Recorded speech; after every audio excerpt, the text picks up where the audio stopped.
Next है question number 9, if 2 and 0 are the zeros of polynomial f x equal to 2x³ minus 5x² plus ax+b, then find the value of a and b।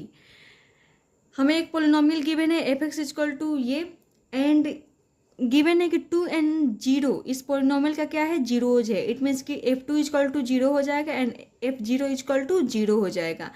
And हमें value find करना है a and b की, जो इस polynomial में given है a and b। तो यहाँ पर हमें दो वेरिएबल्स की वैल्यू फाइंड करनी है ए एंड बी की। इट मीन्स कि हमें दो इक्वेशन चाहिए जिसके थ्रू हम इन दोनों वेरिएबल्स की वैल्यू फाइंड करेंगे। तो एक बार f2 इक्वल टू 0 करेंगे जिससे एक इक्वेशन हमें मिलेगा, फिर एक बार f0 इक्वल टू 0 करेंगे जिससे हमें एक और इक्वेशन मिलेगा, और इन दोनों इक्वेशन को सॉल्व करेंगे तो a एंड b की वैल्यू फाइंड हो जाएगी। तो if 2 and 0 are the zeros of f x, it means कि f2 equal to 0 and f0 equal to 0। तो एफ एक्स तो हमें गिवन है, तो f2 की वैल्यू फाइंड कर लेते हैं। तो f2 की वैल्यू, इट मीन्स कि जो पोलिनोमियल हमें एफ एक्स गिवन है उसमें x के जगह पे 2 पुट कर देंगे।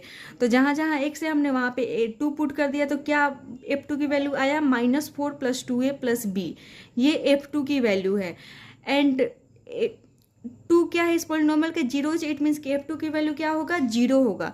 तो f2 equal to 0, it means कि -4 + 2a + b इक्वल टू 0। तो यहाँ से एक इक्वेशन फाइंड हो रहा है क्या, 2a + b इक्वल टू 4, -4 इधर आकर +4। तो यहाँ से एक इक्वेशन मिला 2a + b equal to 4।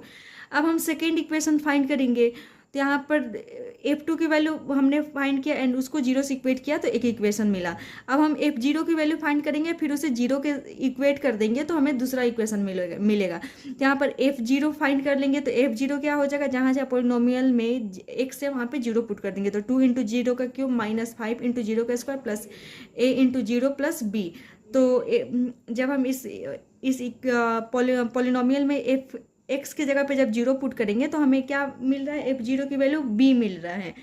And 0 क्या है इस पोलिनोमियल के, जीरोज है। इट मीन्स कि f0 की वैल्यू क्या हो जाएगा, 0 हो जाएगा। So f0 equal to 0, it means कि f0 की वैल्यू क्या है, b। सो b की वैल्यू क्या हो जाएगा, 0 हो जाएगा। ये इक्वेशन 2 है।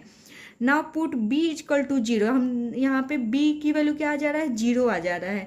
तो हमें b तो मिल गया, यहाँ पर अब हमें a फाइंड करनी है। तो put b equal to 0 in equation first. इस इक्वेशन में दो वेरिएबल, अगर एक की वैल्यू फाइंड हो जाएगा तो सेकेंड फाइंड हो सकता है। तो b इक्वल टू 0 है। अब इस 0 को हम इस इक्वेशन में पुट कर देंगे। तो यहाँ पर 2a + b की जगह पे हम 0 पुट कर देंगे तो 0 इक्वल टू 4। तो 2a equal to 4, that is a equal to 4/2। क्या आ गया, a की वैल्यू 2 आ गया।